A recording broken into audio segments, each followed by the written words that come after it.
اعوذ باللہ من الشیطان الرجیم بسم اللہ الرحمن الرحیم فویل للذین یکتبون الکتاب بأیدیہم ثم یقولون ھذا من عند اللہ لیشتروا بہ ثمنا قلیلا فویل لهم مما كتبت أيديهم وویل لهم مما يكسبون۔ ترجمہ: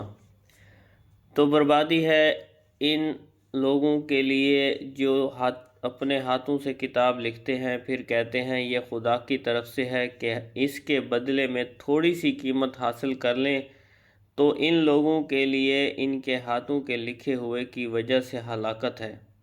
اور ان کے لیے ان کی کمائی کی وجہ سے تباہی اور بربادی ہے۔ فویل تو بربادی ہے۔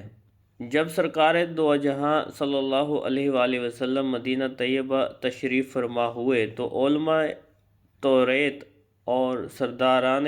یہود کو قوی اندیشہ ہو گیا کہ ان کی روزی جاتی رہے گی اور سرداری مٹ جائے گی، کیونکہ توریت میں حضور پرنور صلی اللہ علیہ وآلہ وسلم کا حلیہ اور اوصاف مذکور ہیں۔ جب لوگ حضور اقدس صلی اللہ علیہ وآلہ وسلم کو اس کے مطابق پائیں گے تو فوراً ایمان لے آئیں گے اور اپنے علماء اور سرداروں کو چھوڑ دیں گے۔ اس اندیشہ سے انہوں نے توریت میں تحریف اور تغییر کر ڈالی اور حلیہ شریف بدل دیا۔ مثلاً توریت میں آپ صلی اللہ علیہ وآلہ وسلم کے اوصاف یہ لکھے تھے کہ آپ صلی اللہ علیہ وآلہ وسلم خوبصورت ہیں، بال خوبصورت، آنکھیں سرمگی، قد درمیانہ ہے۔ اس کو مٹا کر انہوں نے یہ بتایا کہ وہ بہت دراز قد میں، آنکھیں کنجلی نیلی، بال الجھے ہوئے ہیں۔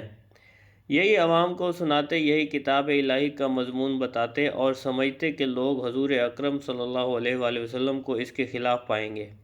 تو آپ صلی اللہ علیہ وآلہ وسلم پر ایمان نہ لائیں گے، بلکہ ہمارے گرویدہ رہیں گے اور ہماری کمائی میں فرق نہ آئے گا۔ اس پر فرمایا گیا کہ بربادی ہے ان لوگوں کے لیے جو اپنے ہاتھوں سے تورات میں من گھڑت باتیں لکھتے ہیں اور پھر کہتے ہیں کہ یہ بھی خدا عز و جل کی طرف سے ہے، اور یہ اللہ تعالیٰ کی کتاب میں تحریف صرف اس لیے کرتے ہیں کہ اس کے بدلے میں تھوڑی سی قیمت حاصل کر لیں، تو ان لوگوں کے لیے ان کے ہاتھوں کے لکھے ہوئے کی وجہ سے ان کی کمائی کی وجہ سے تباہی اور بربادی ہے۔